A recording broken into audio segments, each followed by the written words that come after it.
Bonjour tout le monde, c'est Nicolas, bienvenue sur cette nouvelle vidéo sur le filtre Camera Raw que l'on peut utiliser avec Photoshop. Alors ce filtre-là, il vous permet d'éditer toutes vos photos en temps réel, donc c'est quelque chose qui est extrêmement intéressant. Donc vous avez une photo, vous lancez le filtre Camera Raw et puis on va pouvoir venir éditer une photo en temps réel. Donc là sur cette interface de Camera Raw, je vais vous montrer un exemple concret d'amélioration de photos de paysages que l'on peut faire. Abonnez-vous à la chaîne, si ce n'est pas fait, abonnez-vous, c'est important. Mettez également des likes sur les vidéos, c'est important également. Si vous voulez aussi en savoir plus sur ce filtre-là, Camera Raw, extrêmement utile pour retoucher toutes vos photos en temps réel, vous cliquez sur le premier lien dans la description. Donc en premier lien dans la description, vous aurez accès à une formation complète Camera Raw. Vous allez voir le descriptif des modules, le descriptif des sessions, tout ce que vous pourrez voir dans cette formation. Donc ça, c'est en premier lien dans la description. Pour améliorer donc cette photo. Donc ce que je vais commencer par faire, j'ai un problème au niveau de ma ligne d'horizon. Vous voyez qu'on n'est pas tout à fait à l'horizontale. On va pouvoir très rapidement corriger ça avec ici ce qu'on appelle géométrie.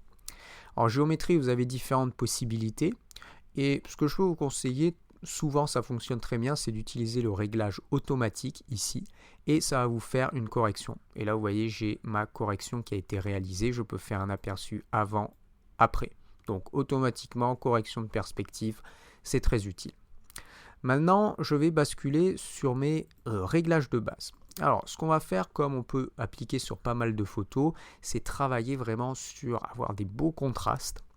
Et là, mon exposition est correcte. Par contre, je veux quand même avoir des beaux contrastes. Donc, je vais prendre mon curseur des tons clairs et je vais venir le diminuer, comme ceci. Pas moi le diminuer. Et je vais prendre mon curseur des tons foncés et je vais venir l'augmenter à peu près sur des valeurs moins 50, 50 à peu près. Je vais mettre un petit peu plus au niveau des blancs et un petit peu moins au niveau des noirs, comme ceci. Et en fait, en faisant ce type de réglage-là, ça permet de travailler sur un contraste qui va être très intéressant. Ensuite, je bascule sur exposition contraste général. Je vais augmenter mon contraste général, donc là on va au moins mettre un plus 20 et je vais travailler mon exposition et je vais simplement mettre un tout petit peu plus, il y a encore que, ouais, on va même venir diminuer un petit peu l'exposition, moins 0,05. J'augmente un petit peu plus les blancs et je diminue un petit peu plus les noirs. Et là, regardez, au niveau du contraste, on est sur quelque chose qui est très intéressant, qui commence à devenir très intéressant. Donc là, une fois que j'ai fait tous mes réglages de base, je peux ensuite travailler un petit peu ma balance des blancs. Donc rajouter la balance des blancs, c'est quoi? Rajouter plus de couleurs chaudes ou plus de couleurs froides. Donc j'ai un curseur de température, je vais sur la droite des couleurs chaudes, je vais sur la gauche des couleurs froides. Et je vais venir un petit peu sur la droite, on va mettre une petite valeur d'à peu près plus 4 et je vais mettre un petit peu de teinte plus 2, comme ceci.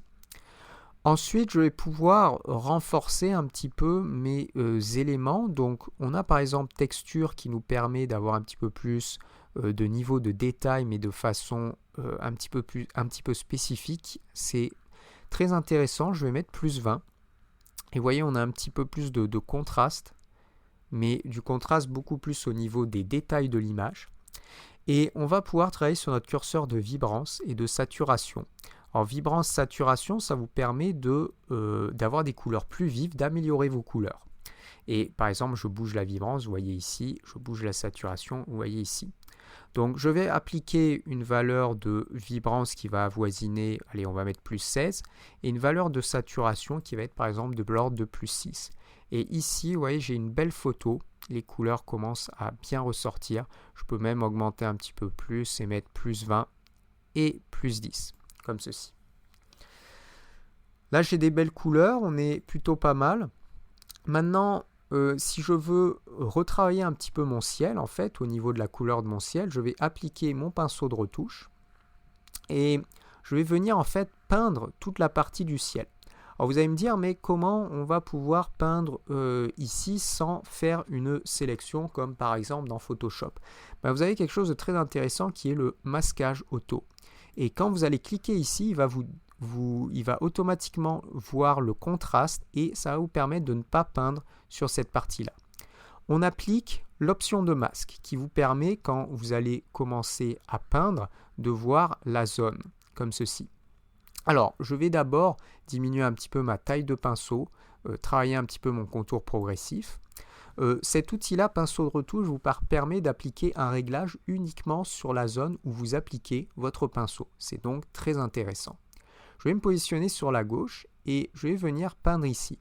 Et en fait, quand je vais dépasser un petit peu, vous voyez, même en dépassant un petit peu, je ne vais pas peindre sur les montagnes. Et pourquoi?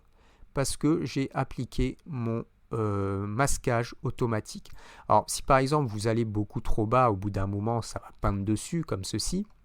Je vais faire un CTRL Z pour revenir. CTRL Z, voilà. Alors là, j'ai été un petit peu loin, bon, c'est pas grave, on va recommencer. Par contre, si vous allez un petit peu sur la montagne, vous voyez bien que je ne peins pas par-dessus grâce au masquage automatique. En fait, si vous désactivez le masquage automatique, vous allez ici, vous peignez au-dessus, donc c'est pas très intéressant. Donc là, je vais venir réinitialiser. Alors ici, on va venir annuler la dernière action, CTRL Z, et je vais venir faire quelque chose comme ça. Alors je vais réactiver mon masquage automatique.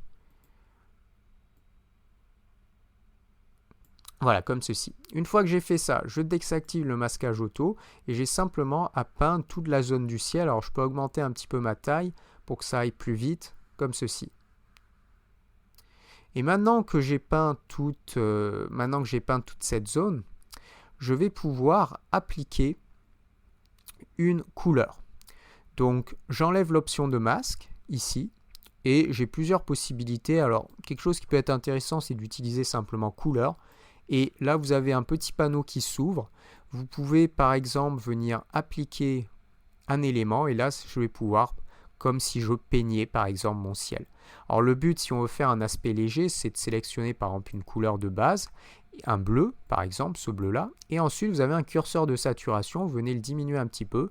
Et ça vous permet d'avoir un effet plus léger. Si je mets une saturation, admettons, à 20, je valide. Et là, j'ai mis beaucoup plus de bleu dans mon ciel. On va jeter un coup d'œil avant, après, avant, après. Voilà, donc un exemple d'amélioration d'une photo, faire ressortir le contraste, ressortir les couleurs et puis rajouter un petit effet dans le ciel un peu plus bleuté.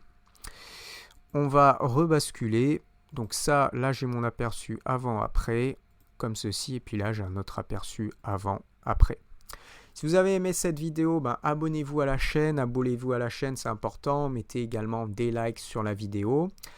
Donc ensuite, comme je l'ai expliqué, vous voulez en savoir plus sur le filtre Camera Raw, donc faire tout ce type de retouche de façon automatique, parce que vous connaissez tous les différents curseurs. Ce que je vous invite à faire, c'est cliquer en premier lien dans la description. Donc dans ce premier lien, vous aurez accès à une formation vidéo, vous aurez le descriptif des modules des sessions, si vous êtes intéressé.